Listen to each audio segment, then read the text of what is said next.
Hello everyone बच्चों, आज हम क्लास 6 to 8 की वर्कशीट नंबर 61 करेंगे। तो सबसे पहले मैं आपको एंट्रीज बता देती हूँ। आपको अपना नाम लिखना है, अपने अध्यापक का नाम लिखना है और दिनांक डालना है 14 सितंबर 2020। तो स्टार्ट करते हैं बच्चों आज की वर्कशीट। आज की वर्कशीट में हम बच्चों भारतीय करेंसी, आपको पता ही है हमारी जो करेंसी है रुपया है ना। तो देखिए आप यहाँ चित्र में देख सकते हैं 100 रुपये का नोट छपा हुआ है, 20 का है, 200 का है और इसके अलावा यहाँ पर 50 रुपये, 10 रुपये और 500 रुपये का नोट छपा हुआ है। ठीक है, तो हम इन सभी के बारे में जानेंगे और हमारी जो सांस्कृतिक विरासत है, बहुत सारे ऐतिहासिक स्मारक हैं, उनके बारे में भी जानेंगे। तो स्टार्ट करते हैं बच्चों आज की वर्कशीट। भारत विभिन्न संस्कृतियों और परंपराओं का एक प्राचीन देश है। बच्चों आप सभी को पता है कि जो हमारा भारत देश है इसमें विभिन्न प्रकार की संस्कृतियां हैं और विभिन्न प्रकार की परंपराओं को माना जाता है।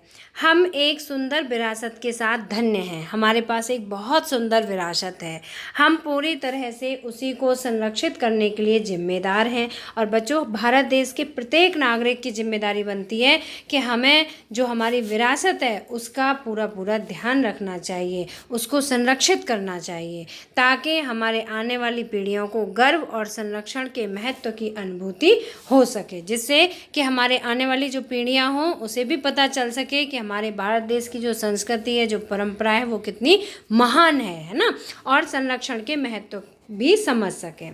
अब देखिए बच्चों, विरासत का मतलब क्या होता है? पुरानी पीढ़ियों से एक उपहार है ना। जो हमारी पुरानी पीढ़ियां हैं वो हमारे लिए एक उपहार के रूप में विरासत छोड़ के गई हैं, तो उस उपहार को क्या कहते हैं? विरासत कहते हैं।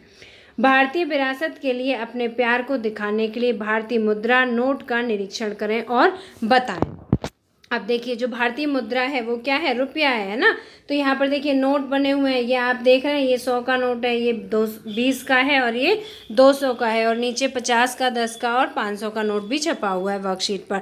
तो आपको क्या करना है? उसका बहुत ध्यान से निरीक्षण करना है और बताना है। अब इस पर आधारित बच्चों ये पहला प्रश्न है, प्रत्येक नोट पर चित्रित ऐतिहासिक स्मारक का नाम क्या है? इस ऐतिहासिक स्मारक, यहाँ पे आपको पता ही है कि ऐतिहासिक स्मारक छपे हुए हैं। ठीक है, तो आपको हर एक नोट का जो ऐतिहासिक स्मारक है इसका नाम बताना है और बताना है वह किस राज्य में है, इसके बारे में जानकारी इकट्ठा कर लिखें। तो उसके बारे में आपको बताना है, पहले स्मारक का नाम बताना है, फिर राज्य का भी नाम बताना है। इसके अलावा और भी आपको जो जानकारी हो वो आप लिख सकते हैं।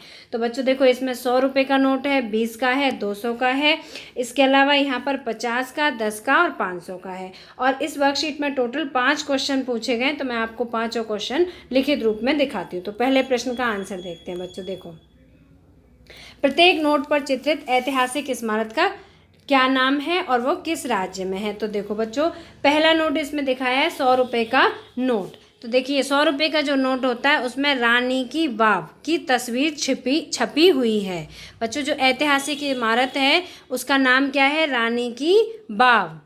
यह गुजरात के पाटन गांव में स्थित है। जो रानी की वाव स्मारक है वो कहाँ पर है? गुजरात राज्य के पाटन गांव में स्थित है। और इसके बारे में एक और बात बताती हूँ आपको, यह सरस्वती नदी के किनारे स्थित है। यह सरस्वती नदी के किनारे स्थित है। बच्चों जो सरस्वती नदी है ऐसा माना जाता है कि अब जहाँ से इसका उद्गम स्थल है वहाँ कुछ ही दूरी तक दिखाई देती है, उसके बाद ये धरती से विलुप्त हो गई है ना। लेकिन वहाँ पहले सरस्वती नदी बहती थी। कहाँ पर? ये गुजरात में है ना, गुजरात से होकर निकलती थी। तो अब तो नहीं है धरती पर सरस्वती नदी, लेकिन उसी नदी के किनारे गुजरात में रानी की वाव बनी हुई है और जो कि 100 रुपये के नोट पर छपी हुई स्मारक है। ठीक है, तो जो 100 के नोट पे छपा है स्मारक है उसका नाम क्या है बच्चों? रानी की वाव। और ये कहाँ पर है? गुजरात राज्य में है। अब इसके बाद दूसरा देखते हैं, 20 रुपये का नोट। तो 20 रुपये के नोट पर कौन सा ऐतिहासिक स्मारक बना हुआ है? अजंता की गुफा स्मारक का चित्र छपा हुआ है। यह कहाँ पर है बच्चों? यह महाराष्ट्र में स्थित है। कहाँ पर है? महाराष्ट्र में। आपको याद रखना है। और आज सभी बच्चों को अपने घर में रुपयों को भी देखना है, 100 रुपये, 20 रुपये, उन्हें बहुत अच्छी तरह से निरीक्षण करना है कि उस पर कौन सा स्मारक बना हुआ है। ठीक है।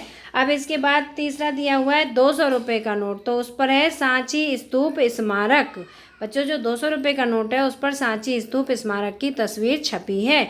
यह मध्य प्रदेश राज्य में स्थित है। ये कहाँ पर है बच्चों, जो स्मारक है ये कहाँ पर है, मध्य प्रदेश राज्य में स्थित है और यह बौद्ध काल से संबंधित है। जो सांची स्तूप स्मारक है ये बौद्ध काल से संबंधित है। फोर्थ पॉइंट आता है 50 रुपये का नोट। तो बच्चों जो 50 रुपये का नोट है उस पर हम्पी के रथ की तस्वीर छपी हुई है। हम्पी का रथ एक स्मारक है और यह स्मारक अशोक के शासनकाल से जुड़ा है। और बच्चों ये कहाँ पर है, कर्नाटक राज्य में स्थित है। जो हम्पी का रथ स्मारक है ये कर्नाटक राज्य में स्थित है।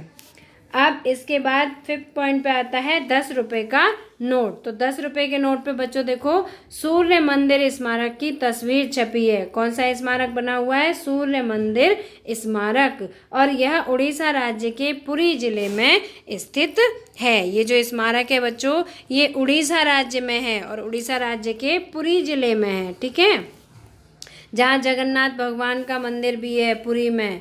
और ये क्या है, सूर्य मंदिर स्मारक है। किस पे छपा हुआ है, 10 रुपये के नोट पर छपा हुआ स्मारक है। अब नेक्स्ट है 500 रुपये। तो 500 रुपये पे बच्चों दिल्ली का लाल किला स्मारक छपा हुआ है। आप सभी दिल्ली में रहते हो, आप सभी को बहुत अच्छी तरह से पता होगा, आपने लाल किला देखा भी होगा। तो दिल्ली का लाल किला स्मारक छपा हुआ है किस पर, 500 रुपये के नोट पर। लाल किला का निर्माण शाहजहां ने करवाया था। किसने कराया था, शाहजहां ने करवाया था। और 500 रुपये के नोट पर दिल्ली के लाल किले का स्मारक छपा हुआ है। तो बच्चों मुझे उम्मीद है कि आपको सभी नोटों पर छपी हुई तस्वीर, ऐतिहासिक स्मारक की तस्वीर समझ आ गई होगी और आपको पता चल गया होगा कि वो किस राज्य में स्थित है। अब इसके बाद आते हैं प्रश्न नंबर 2। प्रश्न नंबर 1 थोड़ा बड़ा है लेकिन सभी बच्चों को बहुत ध्यान से सुनना और समझना है क्योंकि बहुत इम्पोर्टेंट है, आपकी जनरल नॉलेज बेस्ड है ये। प्रश्न नंबर 2 है, क्या आपने किसी ऐतिहासिक स्मारक की यात्रा की है, अपना अनुभव लिखिए। तो बच्चों आप सभी ने ऐतिहासिक स्मारकों की स्थापना वो देखे होंगे, आप स्कूल से पिकनिक पर भी जाते होंगे तो आपने देखे होंगे। तो मैंने इसका आंसर लिखा है हाँ जी, मैंने इंडिया गेट स्मारक की यात्रा की है। मुझे वहाँ बहुत अच्छा महसूस हुआ।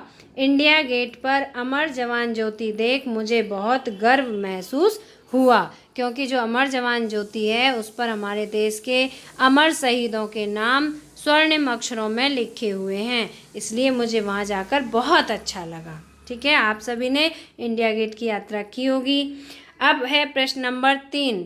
इस वर्कशीट में टोटल प्रश्न 5 हैं। ये प्रश्न नंबर 3 है, क्या आप नई दिल्ली स्थित राष्ट्रीय संग्रहालय गए हैं। तो बच्चों आपने नई दिल्ली में नेशनल म्यूजियम देखा होगा, राष्ट्रीय संग्रहालय। वहाँ कौन सी ऐतिहासिक वस्तु ने आपको सबसे ज़्यादा आकृष्ट किया।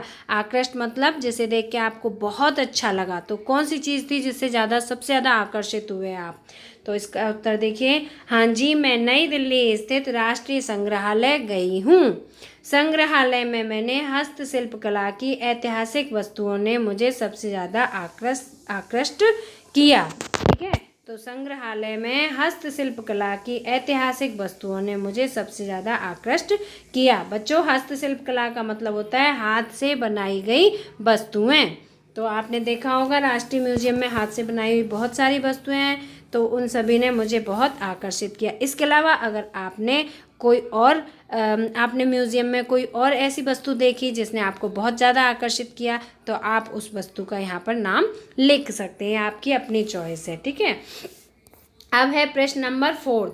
क्या आपके घर के निकट ऐतिहासिक महत्व का कोई छोटा या बड़ा स्मारक स्थित है, उसके बारे में लिखिए। तो बच्चों आपके घर के पास कोई स्मारक हो तो आप उसके बारे में लिख सकते हैं। मैंने लिखा है यहाँ पर, मेरे घर के निकट अक्षरधाम मंदिर है। बच्चों आप सभी ने देखा होगा दिल्ली का अक्षरधाम मंदिर, यह भारत के सबसे बड़े हिंदू मंदिर परिसर में से एक है। यह दिल्ली में है।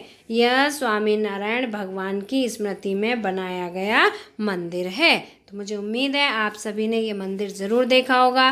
प्रश्न में पूछा गया है कि किसी ऐतिहासिक महत्व का कोई भी स्मारक जो आपके घर के पास हो। तो आप इसके अलावा जो आपके घर के पास हो कोई भी ऐतिहासिक स्मारक लिख सकते हैं, किसी मंदिर का भी लिख सकते हैं, किसी मस्जिद का, चर्च का, किसी के भी बारे में लिख सकते हैं, या कोई ऐसा स्थल हो जहाँ पर किसी ऐतिहासिक घटना से संबंधित हो, आप वो भी लिख सकते हैं। ठीक है। अब प्रश्न नंबर 5, क्या आपके घर में ऐसी कोई वस्तु है जिसे इसलिए संभाल कर रखा गया है क्योंकि आपके पूर्वजों द्वारा उसका प्रयोग किया गया था। पूर्वजों मतलब आपके जो घर में बड़े बुजुर्ग लोग थे उनके द्वारा। ठीक है, बूढ़े बड़े लोग जो थे उनके द्वारा।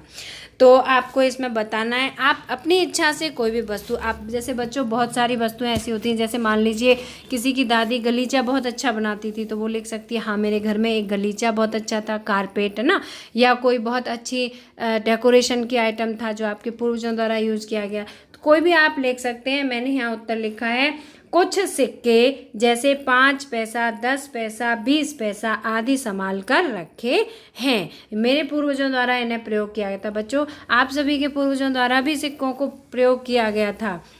पहले 5 पैसा, 10 पैसा और 20 पैसा चलते थे, अब नहीं चलते हैं, तो सभी के पूर्वजों द्वारा प्रयोग किए गए। अगर आपके घर में वो संभाल के रखे हुए हैं तो आप उसे यहाँ पर लिख सकते हैं, और इसके अलावा अगर कोई और वस्तु है तो आप वो भी लिख सकते हैं। तो बच्चों मुझे उम्मीद है कि आपको वर्कशीट के सभी प्रश्नोत्तर अच्छी तरह से समझ में आ गए होंगे। अगर आपको वर्कशीट पसंद आई है तो लाइक ज़रूर करना, अपने फ्रेंड्स को शेयर करना, और अगर आपने अभी तक हमारे चैनल को सब्सक्राइब नहीं किया तो सब्सक्राइब जरूर करना। और हाँ बच्चों, आपको एक बात और बता दूँ कि सब्सक्राइब सिर्फ एक ही बार करना है, बार बार नहीं करना है।